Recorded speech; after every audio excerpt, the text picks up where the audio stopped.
अस्सलाम वालेकुम dear friends, उम्मीद है आप सब खैरियत से होंगे। हमारा आज का जो लेक्चर है पीपीसी सेक्शन नंबर 211 से ऑनवर्ड आज हम चलेंगे।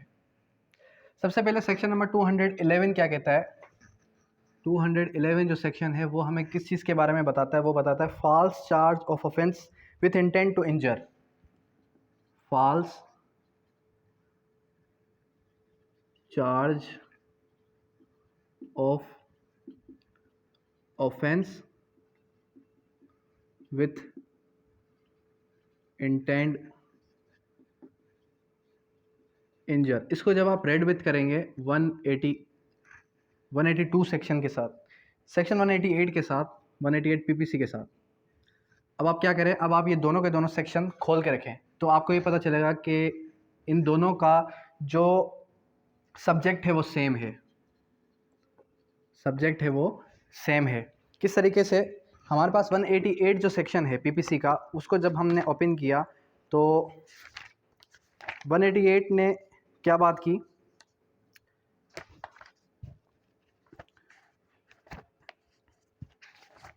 वन एटी एट ने कुछ इस तरीके से बात की, disobedience of order duly, sorry 182 है, हाँ 182 को जब आपने खोला तो 182 ने हमें क्या बताया, 182 ने हमें कुछ इस तरीके से false information with intent to cast public servant lawful purpose to injure other person, यानी कि उसने फॉल्स क्या दी, उसने फॉल्स इंफॉर्मेशन दी पब्लिक सर्वेंट को उसने फॉल्स इंफॉर्मेशन दी ताकि वो उसको इंजर कर सके, किसको, किसी और आम शहरी को इंजर कर सके।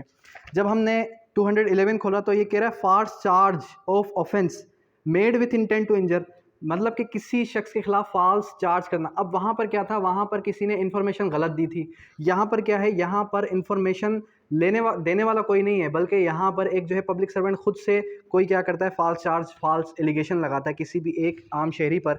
जैसे कि आपने अक्सर देखा है कोर्ट के अंदर होता है या फिर पुलिस स्टेशन के अंदर होता है कि किसी को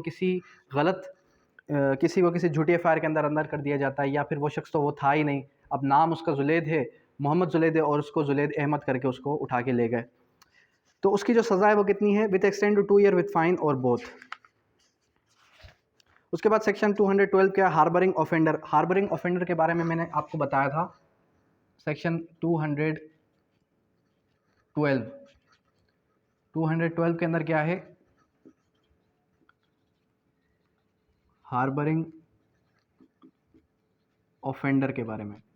अब इसको आप रेड विथ करें किसके साथ, इसको आप रेड विथ करेंगे 52A पीपीसी के साथ। 52A पीपीसी किस चीज़ के बारे में, हार्बर के बारे में, पनाह देना। हार्बर क्या है, किसी शख्स को पनाह देना। अब यहाँ पर ये कहता है कि मिसाल के तौर पे, फॉर एग्जांपल हमारे पास whoever an offense has been committed, whenever an offense has been committed, जब भी कोई ऑफेंस कमिट हुआ, जब क्या हुआ, कोई भी ऑफेंस कमिट हुआ, तो कोई भी ऑफेंस कमिट होने के बाद क्या होता है कि whoever harbors or conceals a person whom he knows or has believes to be an offender with intent to screening him from legal punishment, उसको लीगल पनिश से छुपा दिया। उसने क्या किया, उसको लीगल पनिशमेंट से छुपा दिया। जब उसने उसको लीगल पनिशमेंट से छुपाया, उसने क्या किया, उसने हार्बरिंग की, उसने उसको पनाह दी। अब यहाँ पर हमने लास्ट टाइम ये पढ़ा था 52 के अंदर कि भाई अगर मिसाल के तौर पे अगर कोई हस्बैंड वाइफ को पनाह दे, वाइफ हस्बैंड को पनाह दे, तो फिर वो हार्बर के अंदर काउंट नहीं होगा, यानी कि उसको सज़ा नहीं मिलेगी। लेकिन उसकी एक्सेप्शन भी मौजूद है कि अगर हस्बैंड क्या है, हस्बैंड कोई ऐसा ऑफेंस करता है जो कि ऑफेंस अगेंस्ट द स्टेट के ज़ुमरे में जाता है। किसके ज़ुमरे में जा रहा है, ऑफेंस अगेंस्ट द स्टेट के ज़ुमरे में जा रहा है, तो फिर क्या होगा, फिर उसको सज़ा मिलेगी, फिर वो उसको हार्बर नहीं कर सकती।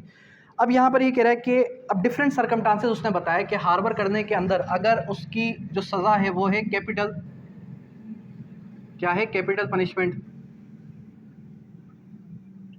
अगर तो कैपिटल पनिशमेंट है, फिर उसको सज़ा कितनी मिलेगी, उसको मिलेगी विच में एक्सटेंड टू 5 ईयर्स। और अगर मिसाल के तौर पे punishment with imprisonment of life है, फिर उसको कितनी मिलेगी, उसको मिलेगी विथ 3 ईयर्स, यानी कि 5 साल, फिर उससे कम 3 साल। और फिर अगर कुछ ऐसा है कि उससे भी कम है, तो फिर उसको कितनी मिलेगी, 1/4 ऑफ सच पनिशमेंट, उस पनिशमेंट का 1/4 हिस्सा। उसके बाद आ जाए सेक्शन 213 के। 213 क्या कहता है, सेक्शन 213 हमें कह रहा है टेकिंग गिफ्ट। टेकिंग गिफ्ट के बारे में है, to screen an offender from punishment, किसी से कोई ग्रेटिफिकेशन करना, किसी से कोई रिश्वत वगैरह लेना, किसी भी शख्स से कोई रिश्वत वगैरह लेना, किस लिए? ताकि उसको उस सज़ा से बचाया जा सके। अब यहाँ पर क्या है, 213 के अंदर है सज़ा से बचाने के लिए वो उससे गिफ्ट वगैरह ले रहा है। अगर कोई शख्स ऐसा करे या अटेम्प्ट करे ऐसा कुछ भी, तो फिर क्या होगा, वो जो है उस पनिशमेंट के लिए लायबल है। और अगर जिस पर्पस के लिए, जिस ऑफेंडर के लिए उसने वो गिफ्ट लिया, अगर उसकी कैपिटल पनिशमेंट है तो उसकी 7 साल है, 7 साल से कम होके फिर जो है 3 साल है, 3 साल से कम होके फिर 1/4 हो जाती है। उसके बाद 214 ऑफरिंग गिफ्ट। अब देखें गिफ्ट की क्या थी, हमने पहले समझा कि पहले तो क्या है टेकिंग गिफ्ट, फिर आ जाती है 214 के अंदर ऑफरिंग। कुछ ईमानदार भी होते हैं, सब बेईमान नहीं होते हैं। ईमानदार से मुराद ये, कुछ देने वाले कभी कभी बेईमान हो जाते हैं और लेने वाले कभी कभी ईमानदार निकल आते हैं। 214 के अंदर ऑफरिंग गिफ्ट के अंदर अगर कोई शख्स ऑफ़र करे गिफ्ट का, तो फिर क्या होगा, फिर उसकी सज़ा कितनी होगी? उसकी सज़ा जो है, अगर मिसाल के तौर पे विद डेथ है, कैपिटल ऑफेंस है, तो फिर 7 साल, 7 साल से कम फिर 3 साल, फिर 3 साल से कम 1/4, यानी कि कितनी? 7 साल, 7 साल से कम फिर 3 साल, 3 साल से कम फिर 1/4 ऑफ पनिशमेंट। अंडरस्टैंड? तो ये जो है क्या है, 214 ने हमें बताया, पहले बताया टेकिंग गिफ्ट, फिर उसके बाद ऑफरिंग गिफ्ट।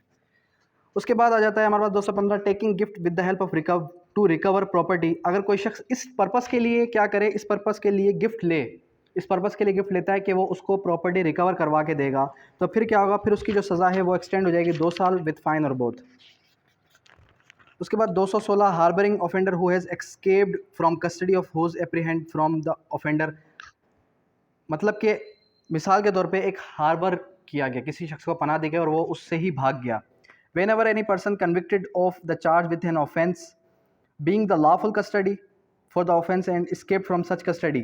मिसाल के तौर पे एक शख्स को एक लॉफुल कस्टडी के अंदर रखा गया, और लॉफुल कस्टडी के अंदर रखने के बाद क्या होता है कि वो शख्स उससे लॉफुल कस्टडी से भाग के हार्बर पे चला गया, यानी कि पनाह, किसी से पनाह मांगी और वो उसको उसने पनाह दे दी। अगर तो वो कैपिटल पनिशमेंट में, तो फिर उसको 7 साल, 7 साल नहीं तो फिर 3 साल, 3 साल नहीं तो फिर 1/4। उसके बाद 217 पे आए। 217 क्या है? Public servant disobeying direction of law. अगर कोई पब्लिक सर्वेंट है, 217 में बताता है पब्लिक सर्वेंट 217 ने क्या बताया? Public servant disobeying law. अगर कोई पब्लिक सर्वेंट है जो कि डिसओबे कर रहा है कानून को, तो फिर उसकी सज़ा कितनी होगी? Whoever being a public servant knowing disobeys any direction of the law as to the which conduct himself as the public servant intending thereby to save, knowing to be likely that he will thereby save any person from the legal punishment। मतलब कि उसने disobey किया, एक public servant ने disobey किया कानून को और उसने एक शख्स को बचाया लीगल पनिशमेंट से। उसने क्या बचाया? उसने एक शख्स को बचाया लीगल पनिशमेंट से। फिर क्या होगा? फिर उसकी सज़ा कितनी दी जाएगी? अब यहाँ पर क्या है, यहाँ पर हमारे पास जो है सज़ा दी जा रही है। किसको सज़ा दी जा रही है? कि मिसाल के तौर पे एक पब्लिक सर्वेंट है, उसने कानून की खिलाफ वर्जी की और उसने क्या किया, उसने एक शख्स को बचाया जिसको सज़ा मिलनी थी, विच में एक्सटेंड टू 2 ईयर्स। तो फिर उसको कितनी सज़ा मिलेगी? उसको मिलेगी 2 साल या फिर फाइन विद बोथ। अब ये पब्लिक सर्वेंट पुलिस वाला भी हो सकता है, कोई कोर्ट का ऑफिसर भी हो सकता है। 218 क्या कहते हैं? Public servant framing incorrect record और writing with intent to save person from punishment और प्रॉपर्टी फ्रॉम फॉरफीचर। 218 सेक्शन 218 ने हमें क्या बताया? 218 ने हमें सिंपली ये बताया, 218 ने सेक्शन 218 क्या कहता है? सेक्शन 218 ने हमें सिंपली इतनी बात की कि पब्लिक सर्वेंट है जो कि फ्रेम करता है इनकरेक्ट रिकॉर्ड। 218 के अंदर है पब्लिक सर्वेंट है जिसने क्या किया है? Framing incorrect record. एक इनकरेक्ट रिकॉर्ड बनाता है। किस लिए इनकरेक्ट रिकॉर्ड बनाता है? ताकि क्या करे? ताकि जो है उसको एक पनिशमेंट से बचा सके या फिर फॉरफीचर ऑफ प्रॉपर्टी से बचा सके। पहली चीज़ तो ये कि पनिशमेंट से बचाना, फिर दूसरी चीज़ क्या है? दूसरी चीज़ है कि उसको जो है फॉरफीचर ऑफ प्रॉपर्टी से फॉरफीचर ऑफ प्रॉपर्टी से बचाया। इन दो कामों के लिए अगर कोई इनकरेक्ट रिकॉर्ड बनाता है तो फिर क्या होगा, charge with the preparation of such record in writing frame with punishable with imprisonment for either description for a term which may extend to 3 years with fine और बोथ। तो इसकी सज़ा कितनी हो जाएगी 218 के तहत, इसकी सज़ा हो जाएगी विच में एक्सटेंड टू 3 years और विथ फाइन और बोथ आ गया। उसके बाद 219 सेक्शन 219 क्या कहता है, अब ये इंपॉर्टेंट नहीं है लेकिन एक स्टूडेंट की रिक्वेस्ट थी कि सर नहीं ये भी पढ़ाएं, तो इस वजह से पढ़ाना पड़ रहा है। Public servant in judicial proceeding corruptly making record, अगर कोई शख्स क्या है पब्लिक सर्वेंट है और जो है जुडिशियल प्रोसीडिंग के अंदर वो करप्टली एक रिकॉर्ड बनाता है, तो अगर वो कोई ऐसा काम करेगा तो उसकी जो सज़ा है वो कितनी होगी 219 के तहत, 219 के तहत उसकी सज़ा हो जाएगी 7 years विथ फाइन और बोथ। ठीक है, ये हो गया 219। 220 क्या कहता है, कमिटमेंट फॉर ट्रायल और confinement by person having authority who knows that he is acting contrary to law. अब कह रहा है कि कोई शख्स कमिटमेंट करता है ट्रायल के लिए, whoever being any officer which gives him legal authority to commit persons for trial or to confinement, किसी के पास एक अथॉरिटी है कि वो उसके ऊपर ट्रायल साबित करवा सकता है, ट्रायल चलवा सकता है, या फिर जो है उसको कन्फाइन करवा सकता है, उसको जो है जेल के अंदर रखवा सकता है। तो की पर्सन इन कन्फाइनमेंट करप्टली और maliciously commits any person for trial or confinement, keep any person for confinement in exercise of such authority, knowing that if no going he is acting contrary to law, shall be punished with imprisonment for a term which may extend to 7 years with fine or both। फिर उसकी सज़ा भी कितनी हो जाएगी, उसकी सज़ा भी which may extend to 3 years or both, sorry 7 years है, इसकी भी सज़ा कितनी हो गई 7 years with फाइन और बोथ। अब देखिए यहाँ पर क्या है, यहाँ पर हमारे पास ये जो करंटली करप्ट सिस्टम चल रहा है, जितना भी हमारे पास रिसेंटली करंटली जो करप्ट सिस्टम चल रहा है, 211 तक कहाँ तक हम गए, 220 तक, 221, हाँ 220 तक हमने पढ़ा। 221 क्या है, 221 भी देख लें, intentional omission to apprehend for the part of public servant bound to apprehend, मतलब कि किसी ने कोई ओमिशन की, किसी की कोई ड्यूटी बनती थी, उसने वो काम नहीं किया, तो फिर उसकी कितनी सज़ा है, उसकी सज़ा जो है punishable with imprisonment for the term less than 10 years, 10 साल से कम हो जाएगी। फिर उसके बाद फिर इंटेंशनल ओमिशन है, फिर उसकी सज़ा भी कुछ इस तरीके से है कि लेस दैन 10 years है। तो ये जो है हमारे पास, अगर कोई शख्स भगोड़ा है कस्टडी से नेग्लिजेंटली पब्लिक सर्वेंट की, तो फिर उसकी सज़ा कितनी है, उसकी सज़ा भी 2 साल है। तो 223 तक आज हमने डिस्कस किया। अच्छा, अब नेक्स्ट जो है हम offences related to offences against the human body, जो चैप्टर है हमारा इंपॉर्टेंट चैप्टर, चैप्टर 16 से नेक्स्ट क्लास में हम डिस्कस करेंगे। अच्छा, तो मैं आपको क्या बता रहा था, मैं आपको कुछ ये बता रहा था कि हमारे पास ये जो ऑफेंसेस हैं पीपीसी के अंदर, जो हमने आज डिस्कस किए या कल डिस्कस किए थे, इसके अंदर क्या है, बेसिकली इसके अंदर हमें कुछ ये बताया गया है कि जो पब्लिक सर्वेंट हैं, जो करंट हमारा जस्टिस सिस्टम है, इससे रिलेटेड जितने भी हमारे पास पब्लिक ऑफिसर हैं, जिसके अंदर ACDC आ गया, जिसके अंदर आपके पास SP से लेके जितने भी लोवेस्ट जो हमारे पास स्टाफ है, किसका लोवेस्ट स्टाफ, पुलिस का, वो जितनी भी करप्शन करता है, या फिर जो हमारे पास कोर्ट के अंदर जितनी भी करप्शन चल रही होती है, वो सारी की सारी अगर कोई करता है तो उसको इन ऑफेंस यानी कि इन सेक्शंस से रिलेटेड उनको पनिशमेंट मिलनी चाहिए, जबकि मिलती नहीं है। अच्छा, अब अगर फॉर एग्जांपल ये सारे के सारे सेक्शन मौजूद हैं पीपीसी के अंदर, अब आप ये बताएं कि क्या उनके ख़िलाफ़ जो मुकदमा होगा, मिसाल के तौर पे कोई जो है ग्रेटिफिकेशन करता है गिफ्ट वगैरह की, जो कि सेक्शन नंबर 213 214 के अंदर बताई गई है, और वो करने वाला क्या है, वो करने वाला ख़ुद एक जज है, तो फिर उसके ख़िलाफ़ आप एप्लीकेशन कहाँ देंगे, उसके ख़िलाफ़ आप एप्लीकेशन कहाँ मूव करेंगे। जो हमारे पास अगर मिसाल के तौर पे वो सिंध के अंदर बैठा है, तो सिंध के अंदर जो सिंध जुडिशल एकेडमी है वो हो गई, उससे हायर अथॉरिटी जो हाई कोर्ट है वो हो गई, और जो हमारे पास जो बेंच होती है, जो कि आपकी एक जुडिशल सिस्टम होता है, यानी कि जो जजेस की सिलेक्शन वगैरह करती है, वो हो गई, और रजिस्ट्रार हो गया जो कि कराची के अंदर हाई कोर्ट के अंदर बैठा हुआ है। ये सारे के सारे फोरम है जहाँ पर आप उसके ख़िलाफ़ कोई भी एप्लीकेशन मूव करेंगे, लेकिन विथ किसके साथ, आपके पास प्रूफ होना चाहिए। वो प्रूफ आपके पास किसी भी सूरत में हो सकता है, अगर आपके पास कोई प्रूफ है तो फिर उस सूरत में आप जो है उसके ख़िलाफ़ मुकदमा कर सकते हैं।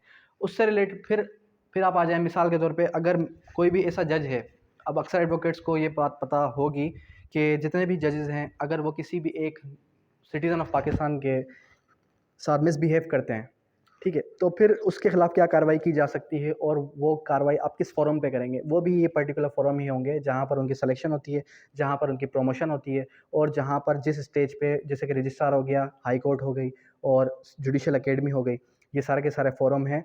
और एक और भी है, एक और भी फोरम है जहाँ पर उनकी प्रमोशन वगैरह के सारे रिकॉर्ड होता है। तो वहाँ पर जब आप एप्लीकेशन मूव करेंगे तो उनके जो है एक अलग से कोर्ट लगती है, जजेस की भी कोर्ट लगती है। जजेस को बुलाया जाता है एक पर्टिकुलर डे पे, जो कि संडे का दिन होता है, और उनसे पूछा जाता है कि भैया आप हमें बताएं, आप जो है शोकाज दें, आपने ऐसा क्यों किया। खैर, और कुछ नहीं तो एटलीस्ट उनकी प्रमोशन तो वहाँ रुक सकती है। अच्छा, अब ये हो गया सेक्शन नंबर 213, 214। और फिर उसके अलावा हार्बरिंग ऑफेंडर के बारे में मैंने आपको कुछ प्लस पॉइंट ये बताया कि अगर हस्बैंड क्या करता है, हस्बैंड को ऐसा ऑफेंस करता है जो कि ऑफेंस अगेंस्ट द स्टेट है। जब वो ऑफेंस अगेंस्ट द स्टेट होगा तो जाहिर सी बात है, जब कोई भी ऑफेंस अगेंस्ट द स्टेट है तो फिर जो बीवी है, उसकी वाइफ है, वो उसको हार्बर करेगी तो उसको भी पनिशमेंट मिलेगी, उसको भी पनिशमेंट मिलेगी। अच्छा, अब ये जो पीपीसी के अंदर 210 तक हमने कल पढ़ा था, 223 तक, 230 समझ लें, 223 समझ लें, आज हमने ये चैप्टर पढ़ लिया। अब ये इतने इंपॉर्टेंट नहीं लगते, ये इतने इंपॉर्टेंट नहीं लगते, लेकिन अगर आप इनको पढ़ें तो एटलीस्ट आपको एक प्रॉपर वे मिल जाएगा कि किन किन सर्वेंट्स के खिलाफ कौन कौन सी सज़ा हम जो है दे सकते हैं, और अगर उनके खिलाफ हमने कोई कार्रवाई करनी हो तो हम कार्रवाई किस तरीके से कर सकते हैं। ठीक है, हम उनके खिलाफ कार्रवाई किस तरीके से कर सकते हैं, ये हमारे पास एक जो है शॉर्ट डिस्कशन थी सेक्शन 211 से लेके 223 तक। अब यहाँ तक कोई क्यूरी तो आप कर सकते हैं। Thank you, that's all.